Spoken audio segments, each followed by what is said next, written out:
Hello students, atomic structure lecture number 2 है ना। Lecture number 1 में देखा था कि बेसिक जो मॉडल थे आपके एटम के वो कहाँ से कैसे थे, क्या थ्योरीज थी उनकी।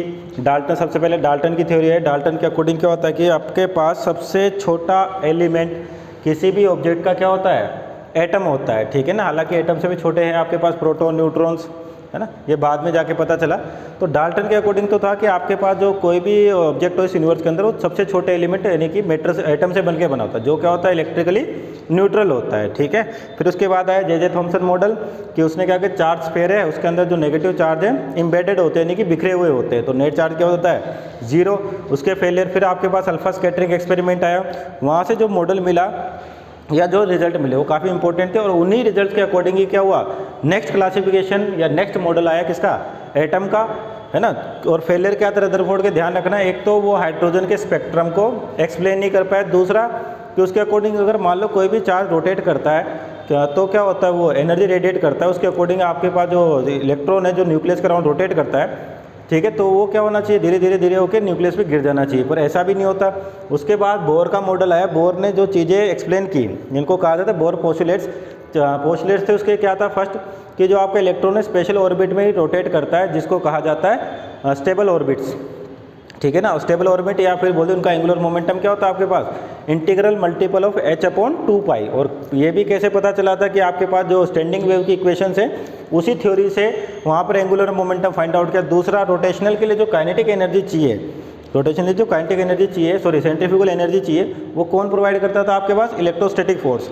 तीसरा था कि एक इलेक्ट्रॉन अगर एक एनर्जी लेवल से दूसरे एनर्जी लेवल पे जंप करना चाहता है तो उसको एनर्जी की रिक्वायरमेंट होती है, दूसरी एनर्जी लेवल से पहले वापस एनर्जी लेवल पे आता है, तो वो क्या करता है, एनर्जी रिलीज करता है इन टर्म्स ऑफ फोटोन, ठीक है। और क्या था आपके पास, सिंपली हाइड्रोजन लाइक एटम के लिए वैलिड है।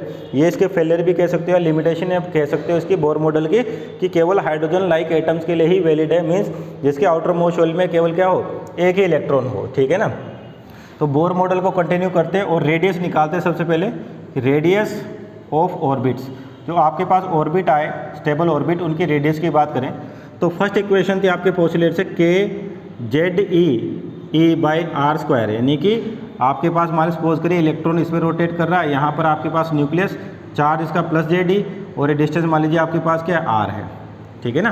तो पहली इक्वेशन क्या होगी कि इसको जो रोटेशनल की सेंट्रीफ्यूगल फोर्स चाहिए mv²/r का, वो कौन प्रोवाइड कर रहा है, इलेक्ट्रोस्टैटिक फोर्स प्रोवाइड कर रहा है, ठीक है ना, F इलेक्ट्रोस्टैटिक्स।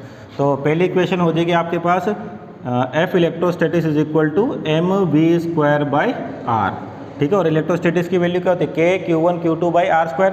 तो k q1 कितना है Ze, q2 कितना है E/r² बराबर mv²/r। तो यहाँ से एक r से r कैंसिल आउट हो गया, तो आपके पास इक्वेशन आ गई k Ze²/r is equal to mv², ठीक है। दूसरा पोस्टुलेट से कौन सा कि एंगुलर मोमेंटम जो होता है आपके पास mvr इक्वल टू क्या होता है nh/2π। अगर मैं यहाँ से v की वैल्यू निकालूँ तो v की वैल्यू हो जाएगी आपके पास nh/2πmr, ठीक है क्या। ये वैल्यू उठा के इसमें रख देते हैं तो आपके पास क्या हो जाएगा, रेडियस की वैल्यू आएगी। तो देखो वैल्यू पुट करने पर क्या होगा आपके पास, तो सेकेंड इक्वेशन, तो इससे क्या होगा आपके पास kZe²/r is equal to m किसका लिखा जाएगा, इलेक्ट्रॉन का मास आएगा, ध्यान रखें यहाँ पे भी किसका मास है, इलेक्ट्रॉन का। तो mv², v की वैल्यू है nh/2πmr का होल स्क्वायर, ठीक है। तो फर्दर सोल्व करें इसको, तो आपके पास किसकी वैल्यू निकालनी है अपने को, r की वैल्यू निकालनी है। तो kZe²/r is equal to mn²h²/4π²m²r², ठीक है क्या। v की वैल्यू उठा के यहाँ पे रख दी तो एक m से m कैंसिल आउट हो गया, r से r कैंसिल, तो r की वैल्यू आ गई आपके पास n²h²/4π²m और z, ठीक है क्या। ये वैल्यू बची। तो देखो यहाँ पर h कांस्टेंट है, k बल्क कांस्टेंट है, e कांस्टेंट है, पाई कांस्टेंट है, मास ऑफ इलेक्ट्रॉन कांस्टेंट है। तो जब आप इसको सोल्व करते हो और सारी वैल्यूज पुट करते हो तो आपके पास इसको r मान लीजिए कुछ भी कांस्टेंट आया, k मान लीजिए c ले लेते हैं कांस्टेंट, क्या बचेगा, एन स्क्वायर अपॉन जेड, ठीक है, जहाँ पर सी की वैल्यू क्या होगी आपके पास, H square upon K E square 4 pi square M, mass of electron. इसको सोल्व करोगे पूरी इक्वेशन को तो आपका जो आर आता है वो आता है लगभग 0.53 एन स्क्वायर बाई जेड, और जो निकल के आता आर, ये निकल के आता है एंगस्ट्रॉम में। ध्यान रखना किस में निकल के आता आर आपका, एंगस्ट्रॉम में। तो nth ऑर्बिट की बात की जैसे, ठीक है ना, हम क्या ले रहे हैं, इंटीग्रल मल्टीपल ले रहे हैं, एन की बात करें तो रेडियस ऑफ nth ऑर्बिट हो जाएगी आपके पास 0.53 N square by Z in terms of angstrom, ठीक है ना। एक रिलेशन और ध्यान रखें जो आगे आपके जगह काम आएगा कि जो आर है वो प्रोपोर्शनल टू किसके आ रहा है, एन स्क्वायर के, जेड के, ठीक है। और मास को भी देखो आप यहाँ से, जो आर जो आपका है इनवर्स ऑफ मास भी है, ध्यान रखना, मास ऑफ इलेक्ट्रॉन, ठीक, मास ऑफ इलेक्ट्रॉन आपके पास, क्योंकि ये चीज़ आपके जब आप डबल स्टार मॉडल पढ़ोगे तो वहाँ पर क्या होता है, ये न्यूमेरिकल्स आते हैं, मास की जगह डबल मास कर देते हैं, तो रेडियस पे क्या इफेक्ट पड़ता है, कई बार ऐसे क्वेश्चंस भी आते हैं, ध्यान रखें। इसलिए मास के लिए भी ये रिलेशन ध्यान रखें, आपका जो मास होता है रेडियस के इन्वर्स होता है, ठीक है ना, क्योंकि मास से न्यूमेरिकल आ चुके हैं कि आपके पास इलेक्ट्रॉन है, उसको रिप्लेस करके दूसरा चार्ज रखा जिसका मास डबल हो जाता है, तो बताइए रेडियस पे क्या फ़र्क पड़ता है। बाकी ये तो है से, एन क्या होता है आपके पास, एन की वैल्यू क्या होगी, शेल्स होती है 1 2 3 4, ठीक है ना, इस तरीके से। तो ये रेडियस का फॉर्मेट आ गया, तो रेडियस की वैल्यू और आपने पढ़ी भी होगी, ये आती value 0.53 N square by Z in terms of angstrom, ठीक है। रेडियस आ गया आपके पास। अब मान लो वेलोसिटी फाइंड आउट करते हैं, क्या फाइंड आउट करते हैं, इसकी वेलोसिटी फाइंड आउट करते हैं, जो इलेक्ट्रॉन रोटेट कर रहा है, यानी कि इसकी वेलोसिटी कितनी है। तो आपके पास आर की वैल्यू है और वी की वैल्यू यहाँ पर है, इसको पुट करोगे आप तो आपके पास हो जाएगा ये वैल्यूज इक्वेशन 1 से लेके 2 पर लिखे अपन, तो क्या हो जाएगा, देखो इधर,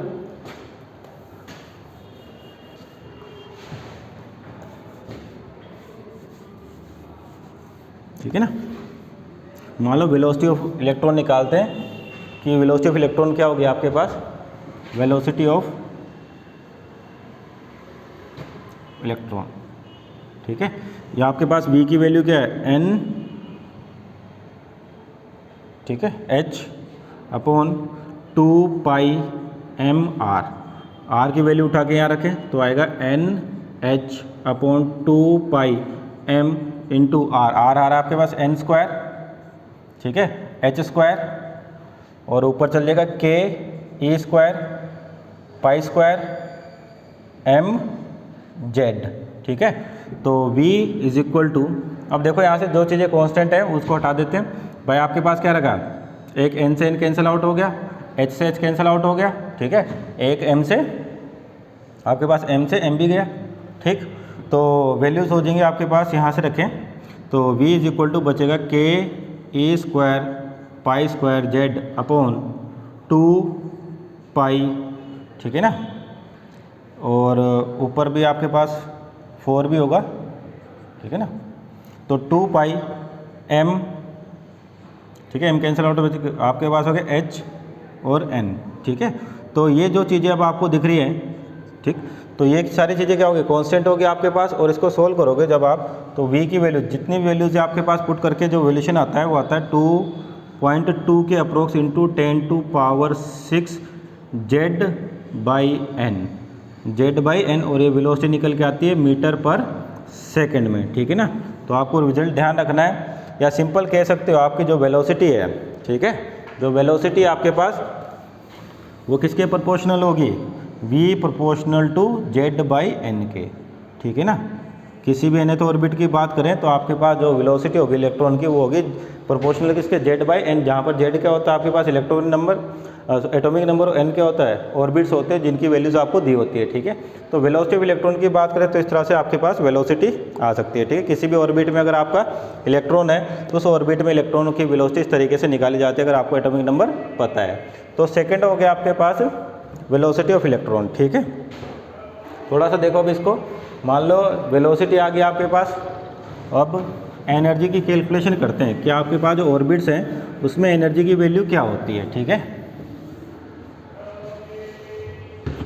जो आपके पास सबसे पहले मान लीजिए बात करते हैं काइनेटिक एनर्जी की, काइनेटिक एनर्जी, ठीक है, और कौन सी होती है, पोटेंशियल एनर्जी,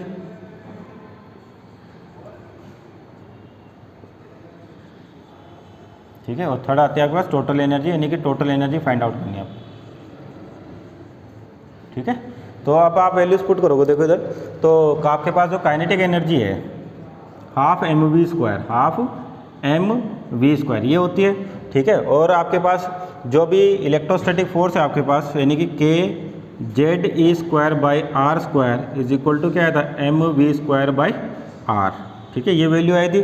तो यहाँ पर अगर वैल्यूज रखे अपन इक्वेशन की, तो एम वी स्क्वायर की वैल्यू यहाँ से उठा के यहाँ रखे तो काइनेटिक एनर्जी क्या हो जाएगी आपके पास 1/2, ठीक है, के जेड ई स्क्वायर, ठीक है। एक आर से आर कैंसिल आउट हो गया आपके पास, क्रॉस मल्टीप्लाई कर देते हैं, ठीक है। एम वी स्क्वायर की वैल्यू यहाँ पर है आपके पास, यानी कि इसकी वैल्यू उठा के यहाँ रखें, ठीक है ना, सॉरी इस एम वी स्क्वायर की वैल्यू उठा के इस इक्वेशन में लिखें तो आपके पास 1/2, ठीक है। एम वी स्क्वायर की value K Z E square by R, K Z E square by R. तो जो काइनेटिक एनर्जी होगी आपके पास होगी के Z E square by 2r, ये काइनेटिक एनर्जी आ गई आपके पास, ठीक है ना।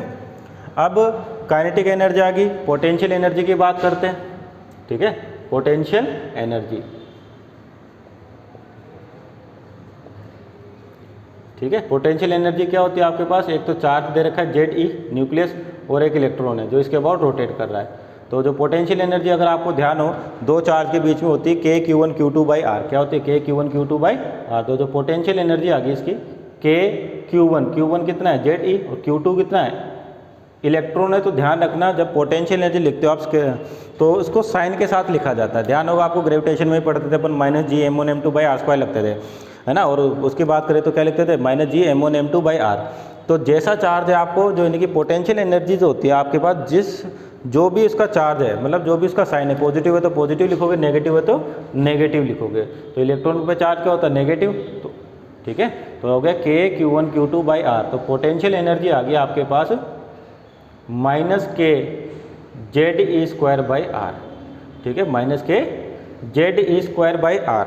अब देखो ये नेगेटिव साइन क्या इंडिकेट कर रहा है आपके पास, ध्यान रखना कि नेगेटिव साइन का मतलब क्या है, सिस्टम आपका बाउंड है, ठीक है ना। जैसे ग्रेविटेशन में बोलते हैं अपन कि जो एनर्जी आती थी -G m1m2 by R, minus sign बोलता था कि आपका सिस्टम क्या है बाउंड है, यानी कि बाउंड का मतलब ये नेगेटिव साइन ये कहता है कि अगर इलेक्ट्रॉन घूम रहा है इसके अराउंड तो ये अपने आप बाहर नहीं जाएगा, यानी कि सिस्टम एक तरह से बाउंड हो गया। जब तक कि आप इसको एक्स्ट्रा एनर्जी नहीं दोगे तब तक ये इलेक्ट्रॉन अपने आप बाहर नहीं जाएगा, ठीक है ना। तो नेगेटिव साइन सिंपली क्या बताता है, सिस्टम के बाउंडेशन को बताता है, यानी कि आपका सिस्टम क्या है बाउंड सिस्टम, यानी कि बाउंडेड, ठीक है। नेगेटिव एनर्जी क्या बता रही है आपके पास कि सिस्टम आपका बाउंड है, यानी कि अगर इलेक्ट्रॉन को बाहर जाना है तो कोई ना कोई एक्स्ट्रा एनर्जी देनी पड़ेगी, या फिर बोल सकते हो आपका सिस्टम क्या स्टेबल है, ठीक है ना। आपको इसको अनस्टेबल करना है तो कोई एक्स्ट्रा एनर्जी देनी पड़ेगी। तो नेगेटिव साइन केवल क्या बताता है आपको कि आपकी जो पोटेंशियल एनर्जी वो नेगेटिव है, इसका मतलब सिस्टम आपका बाउंड है, मतलब इलेक्ट्रॉन कभी भी अपने शेल को छोड़ के दूसरे शेल में नहीं जाएगा जब तक उसको कोई एक्स्ट्रा एनर्जी नहीं दी जाती, ठीक है ना। अब मान लो आपके पास काइनेटिक आ गई, पोटेंशियल आ गई, तो टोटल एनर्जी फाइंड आउट कर लेते हैं। तो टोटल एनर्जी क्या होती है आपके पास, kinetic energy plus potential energy.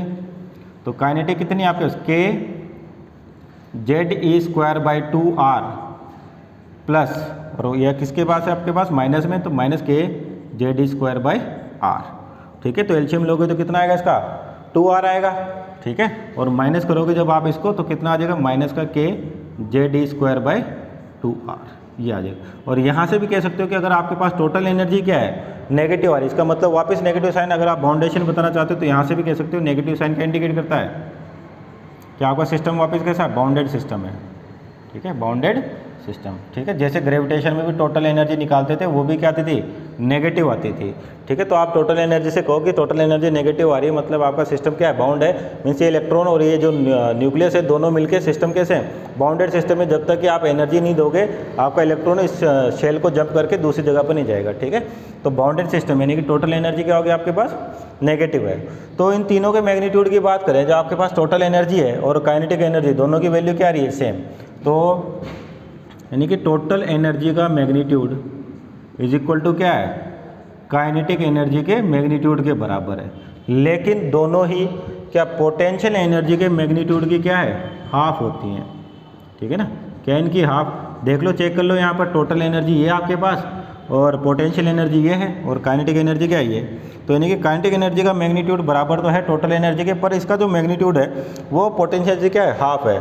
और पोटेंशियल हाफ है मतलब टोटल एनर्जी भी क्या है, पोटेंशियल की हाफ है, और काइनेटिक एनर्जी भी क्या है, पोटेंशियल की हाफ है। तो इस तरीके से आपके पास जो इलेक्ट्रॉन रोटेट करता है उसकी रेडियस की भी बात हो सकती है आपके पास, ठीक है, उसकी रेडियस की बात कर ली, वेलोसिटी की बात कर ली, है ना। और कह लिया कि टोटल एनर्जी ये होती है इसके पास कि अगर मान लो किसी भी ऑर्बिट की एनर्जी निकालनी है तो क्या होगा, ठीक है ना। ये सारी चीज़ें आएंगी यहीं से। अब अगर मान लो ये दो रिलेशन है आपके पास, और ध्यान रखना रेडियस और वेलोसिटी के और टोटल एनर्जी का जो रिलेशन है आपके पास, ठीक है, इनको ध्यान रखें किस तरीके से आपके पास वैल्यूज आएंगी। कुछ भी पूछ सकता है, जैसे मान लीजिए आपके पास इलेक्ट्रॉन है, वो फर्स्ट ऑर्बिट में घूम रहा है, सेकंड में घूम रहा है, थर्ड में घूम रहा है, जो भी हो, मान लो उसने इसकी फ्रीक्वेंसी पूछ ली, ठीक है, फ्रीक्वेंसी पूछ ली आपके पास। अब फ्रीक्वेंसी की वैल्यू बतानी है आपको, बताइए फ्रीक्वेंसी किसके प्रोपोर्शनल होगी, है ना। तो देखो फ्रीक्वेंसी क्या होता है, 1/t, ठीक है, 1/t। अब t की बात कर, t क्या होता है आपके पास, टाइम पीरियड, टाइम पीरियड। तो टाइम पीरियड को कैसे निकालोगे आप, मान लो ये जेड ई है और ये इसके अराउंड घूम रहा है, ठीक है, तो इसको कितना टाइम लगेगा पूरा साइकिल कंप्लीट करने में, रेडियस r है, ठीक है, तो 2πr, है ना, या फिर कह सकते हो 2π/ω भी कह सकते हो। टाइम पीरियड का जो रिलेशन है आपके पास क्या है, 2π/ω, और v बराबर क्या होता है, r ω। तो यहाँ से अगर मैं t की वैल्यू निकालूँ तो 2π/ω की जगह क्या रख दें, ठीक है, ओमेगा की जगह क्या आ जाएगा, v/r, तो r ऊपर जाएगा और ये नीचे आ जाएगा, ठीक है, 2πr/v। अब देखो r किसके प्रोपोर्शनल था, n²/z, और v किसके प्रोपोर्शनल है आपके पास, z/n।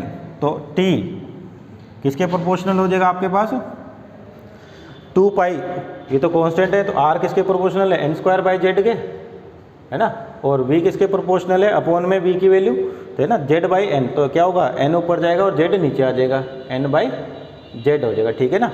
t प्रोपोर्शनल किसके, r/v के, r किसके प्रोपोर्शनल, n²/z के लिख दिया, और v किसके प्रोपोर्शनल, z/n, अपॉन में तो ऊपर जाएगा तो n/z आ गया। तो यानी कि आपका जो टाइम पीरियड है वो प्रोपोर्शनल टू आ गया n³/z²। तो फ्रीक्वेंसी क्या होती है, 1/t होती है, तो फ्रीक्वेंसी क्या हो जाएगी, z²/n³, ठीक है। तो ऐसे फॉर्मूले आते हैं, मतलब आपको सॉल्यूशन से न्यूमेरिकल्स आते हैं। कैसे न्यूमेरिकल आते हैं, देखो ध्यान से, कि मान लो एक हाइड्रोजन लाइक एटम है, जो किसी भी एटम स्ट्रक्चर की बात कर रखी है कि हाइड्रोजन लाइक एटम या कोई भी, उसके फर्स्ट ऑर्बिट में कोई इलेक्ट्रॉन रोटेट कर रहा है, उसके थर्ड ऑर्बिट में भी, यानी कि n=1 और n=3 में मान लो कोई इलेक्ट्रॉन दूसरा रोटेट कर रहा है, ठीक है। तो उनसे टाइम पीरियड की रेशो पूछ लेता है कि बताओ इन दोनों के जो टाइम आएंगे उसकी रेशो क्या होगी। कोई सेम एटम भी हो सकता है, ठीक है ना। मान लीजिए पहला एटम है, उसके लिए Z1 एटॉमिक नंबर, सेकंड के लिए क्या होगा, Z2 दे रखा है। सपोज करिए जो न्यूमेरिकल्स आते हैं यहाँ से बनते हैं कि मान लीजिए एक एटम है, जैसे हाइड्रोजन एटम है, उसके फर्स्ट ऑर्बिट में कोई इलेक्ट्रॉन रोटेट कर रहा है, और एक लिथियम है, उसके थर्ड ऑर्बिट में कोई इलेक्ट्रॉन रोटेट कर रहा है, ठीक है। यहाँ पे क्या दे दिया, हाइड्रोजन दे दिया, यहाँ पे आपको लिथियम दे दिया, लिथियम 2+, ताकि आपके पास क्या हाइड्रोजन लाइक एटम हो जाएगा। तो फिर उससे तो कोई मतलब नहीं, आपको क्या क्वेश्चंस कैसे आते हैं, इनसे बनते हैं कि जैसे मान लीजिए आपके पास हाइड्रोजन एटम है, उसके फर्स्ट ऑर्बिट में कोई इलेक्ट्रॉन रोटेट कर रहा है, और एक लिथियम एटम है, उसके थर्ड ऑर्बिट में कोई इलेक्ट्रॉन रोटेट कर रहा है, तो उनके टाइम का रेशो बताइए, उनके टाइम का रेशो बताइए। तो t प्रोपोर्शनल टू क्या है, n³/z², ठीक है। तो अगर इस इक्वेशन को यूज़ करें तो आपके पास T1/T2 बराबर क्या हो जाएगा, n1³ इंटू आपके पास क्या हो जाएगा, इन्वर्सली रेशो चल रहा है, ठीक है ना, तो ये हो जाएगा Z2² ऐसे रेशो पूछ लेता है। डायरेक्ट क्वेश्चन आते हैं, आपको केवल v और r इसकी वैल्यूज़ पता है तो आप किसी की भी वैल्यूज़ भी फाइंड आउट कर सकते हो। जैसे टाइम का बता दिया मैंने, है ना, Z एटॉमिक नंबर होता है, तो सिंगल एटम है तो उसके लिए भी पूछ सकता है, अलग अलग एटम दे रखे उसके लिए भी पूछ सकता है। तो अगर आपको रिलेशन ध्यान है तो आप डायरेक्ट क्वेश्चन कर सकते हो, ठीक है। टाइम पीरियड पूछे, फ्रीक्वेंसी पूछे, मान लो आपसे करंट पूछ लेता है कि बताइए करंट का रेशो बताइए, फर्स्ट ऑर्बिट और थर्ड ऑर्बिट, किसी भी एटम के फर्स्ट ऑर्बिट में और थर्ड ऑर्बिट में मान लो इलेक्ट्रॉन रोटेट कर रहा है, तो उनमें जो करंट जनरेट हो रहा है इलेक्ट्रॉन के रोटेशन की वजह से, उनका रेशो बताइए। तो करंट की वैल्यू कैसे निकालोगे आप,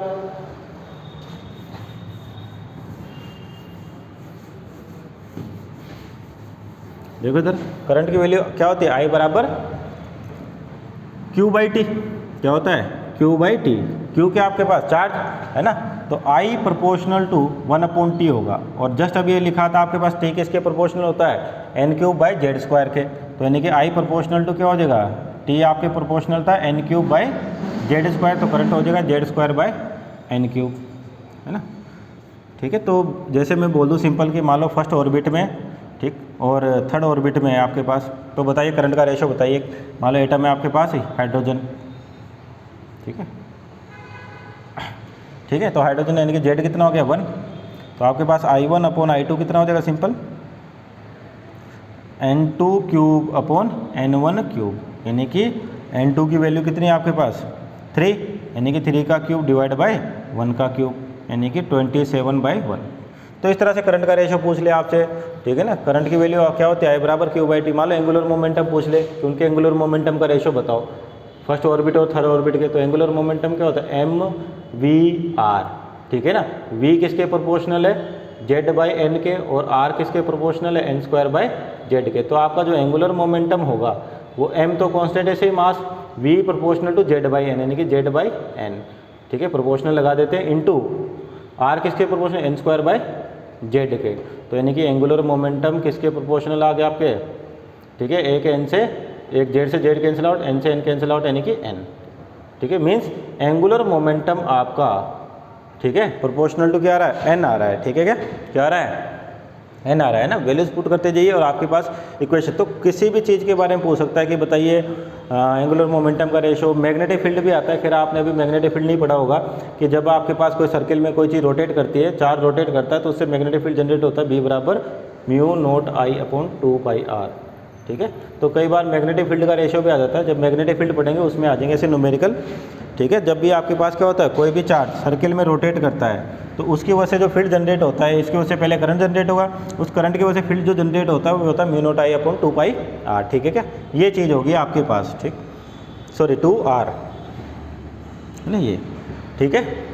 तो ये मैग्नेटिक फील्ड का रेशो पूछ सकता है आपसे, किसी का भी रेशो पूछ सकता है। तो अगर आपको V और R की वैल्यूज ध्यान है किसके प्रोपोर्शनल होती हैं, आपको एग्जैक्ट वैल्यू याद करने की कोई जरूरत नहीं, केवल आपको प्रोपोर्शनलिटी याद होना चाहिए कि R किसके प्रोपोर्शनल होगा, Z किसके V किसके प्रोपोर्शनल होगा। अगर V और R पता है तो आप कोई सा भी रेशो दे, आपसे रेशो की वैल्यूज ईजी तरीके से कैलकुलेट कर सकते हो, ठीक है। जैसे एक न्यूमेरिकल करते हैं, मान लो आपको एक न्यूमेरिकल दे रखा है सिंपल सा, ठीक है। एनर्जी के लिए पहले एनर्जी फाइंड आउट कर लेते हैं, उसके अकॉर्डिंग आपके पास आ जाएगा,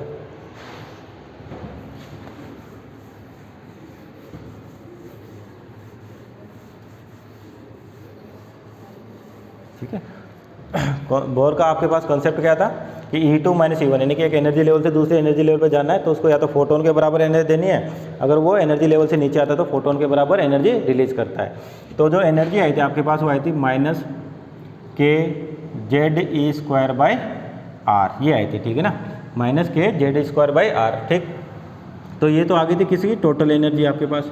काइनेटिक एनर्जी थी आपके पास kZe²/r, ठीक है ना, और जो पोटेंशियल एनर्जी थी वो थी आपके पास -kZe²/r, ठीक। अब देखो कि आपको मान लो किसी भी शेल, मान लो जैसे आपके पास ये है और ये इलेक्ट्रॉन है, ठीक है, इसके लो न्यूक्लियस Ze, तो आपको मान लीजिए इस ऑर्बिट की एनर्जी बतानी है, नहीं तो ऑर्बिट मान लीजिए फर्स्ट वाले सेकंड वाले कुछ भी एनर्जी मान लीजिए आपके पास, इसकी एनर्जी बतानी कि इसके पास एनर्जी कितनी होगी, यानी कि सेल के अंदर एनर्जी कितनी होगी आपके पास। तो टोटल एनर्जी आपके पास kZe²/r, E के आपके पास चार्ज है ना, और R के आपके पास रेडियस, रेडियस किसके प्रोपोर्शनल होता है n²/z के होता है, ठीक है क्या। तो अगर मैं यहाँ से मान लो टोटल एनर्जी की बात करूँ तो ये जो वैल्यूज़ आती है वो वैल्यूज़ पुट करें कि आपके पास जो वेलोसिटी की वैल्यू है, काइनेटिक एनर्जी की वैल्यूज़ हैं, ठीक है ना। ये काइनेटिक एनर्जी क्या थी, ½ mv² है ना, v², तो यानी कि v किसके प्रोपोर्शनल था Z²/n², ठीक है, Z²/n² के, ये तो ये है आपके पास, ठीक है। अब उसी रिलेशन से स्टार्टिंग से, क्योंकि एक तो रिजल्ट तो स्टैंडर्ड आना है, आपको कोई प्रूफ भी नहीं करने को बोलता है कि ये प्रूफ बताए, आपको डायरेक्ट एनर्जी लिखनी होती है और आपको ध्यान भी होगा इस तरह से कुछ आती है -13.6 Z²/n², इस टाइप की एनर्जी आती है, ठीक है। तो ये वैल्यूज़ जो आती है आपके पास किन्हीं दो रिलेशंस गिवन है उसी इक्वेशन से आती है, और वहीं से फाइंड आउट करते हैं अपन किस तरीके से होगी। देखो इधर आपके पास जो एनर्जी आएगी वो है, ठीक, टोटल एनर्जी हो जाएगी आपके पास इस तरीके से। देखो कहाँ से आती है 13.6।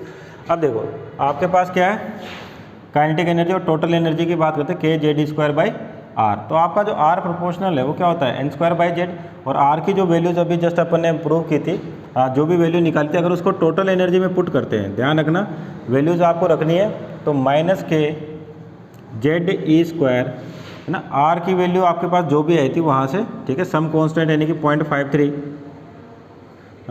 n² बाय जेड, ठीक है, ये हो जाएगा। और ये किस में चल रहा होता है आपके पास, एंगस्ट्रॉम में चल रहा होता है। ध्यान रखना ये जो वैल्यूज़ आपके पास किसके अंदर है, एंगस्ट्रॉम में होते हैं, ठीक। अब वैल्यूज़ के की पुट करोगे आप, ई की वैल्यू पुट करोगे, ठीक है, के की वैल्यू 1/4 ऐसा ही यूनिट में चलती है, तो उसको भी या तो इस एंगस्ट्रॉम को पहले मीटर में चेंज कर लो, किस में चेंज कर लो, मीटर में चेंज करो, मीटर में चेंज करो 10⁻⁻10 आएगा।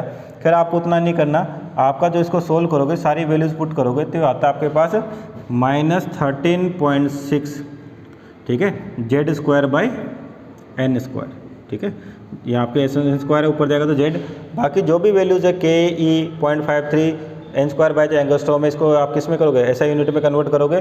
फिर जब आप सोल्व करोगे इस पूरी इक्वेशंस को तो जो आपके पास एनर्जी आती है वो -13.6 Z² n², ये आती है इलेक्ट्रॉन वोल्ट में। किस में आती है, इलेक्ट्रॉन वोल्ट में। तो ध्यान रखना है जो आपके पास टोटल एनर्जी है वो है -13.6 Z² बाई n², ठीक है, ये होगी आपके पास टोटल एनर्जी। अब आप किसी भी शेल की एनर्जी निकालो, जैसे आपको पता ही होगा आपके पास जो शेल्स होती हैं इस तरीके से डिफाइंड होती हैं, किसी भी एटम के लिए एनर्जी लेवल कहते हैं जिनको, आप शेल बोल सकते हो एनर्जी लेवल्स। तो जैसे मान लीजिए टोटल एनर्जी आ गई आपके पास, तो उसी तरह से जो पोटेंशियल एनर्जी है वो आपके पास और काइनेटिक एनर्जी है उसकी बात करेंगे तो पोटेंशियल एनर्जी का मैग्नीट्यूड काइनेटिक एनर्जी के मैग्नीट्यूड से डबल होता है जस्ट, ठीक है ना। पोटेंशियल मैग्नेटिक काइनेटिक एनर्जी का टोटल एनर्जी का क्या होता है, डबल होता है, ठीक। तो उसको भी फाइंड आउट कर सकते हैं इसी तरीके से।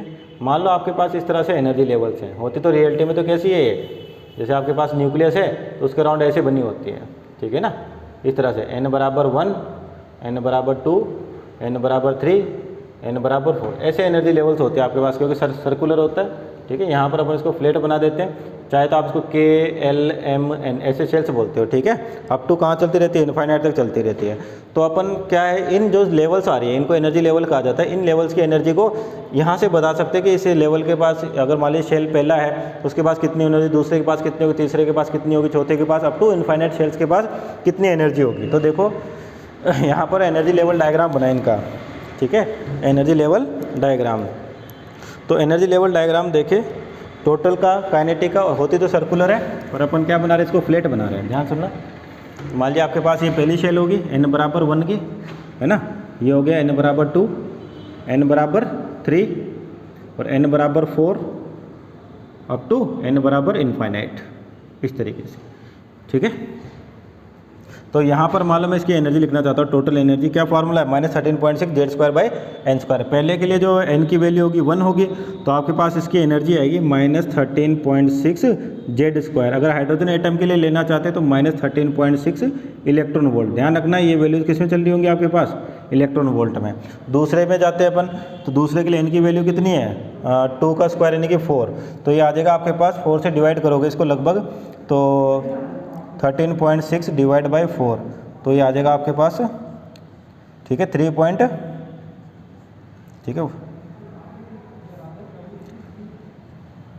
ठीक है 3.4 के समथिंग, ठीक है ना। 13.6 Z² करोगे आप तो ये आएगा आपके लगभग 3.4, तो ये होगी -3.4 इलेक्ट्रॉन वोल्ट, ठीक है ना।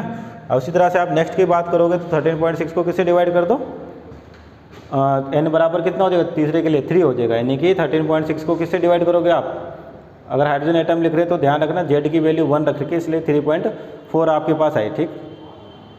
अब देखो नेक्स्ट वाले के लिए बात करें तो n = 3 से डिवाइड करोगे तो लगभग आती है 1.51 इलेक्ट्रॉन वोल्ट टाइप माइनस में, ठीक है ना, 1.51 इलेक्ट्रॉन वोल्ट, ठीक।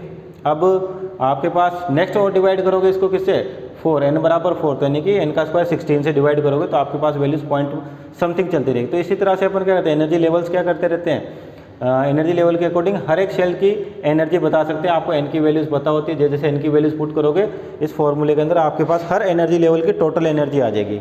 और टोटल एनर्जी आ गई है आपके पास, तो जितनी टोटल एनर्जी है उतनी क्या होनी चाहिए आपके पास, काइनेटिक एनर्जी होनी चाहिए, पर ये पॉजिटिव लिखी जाएगी, काइनेटिक। ध्यान रखना काइनेटिक क्या लिखी जाएगी, तो टोटल एनर्जी का मैग्नीट्यूड और काइनेटिक एनर्जी का मैग्नीट्यूड सेम है पर पॉजिटिव लिखनी है आपको, है ना।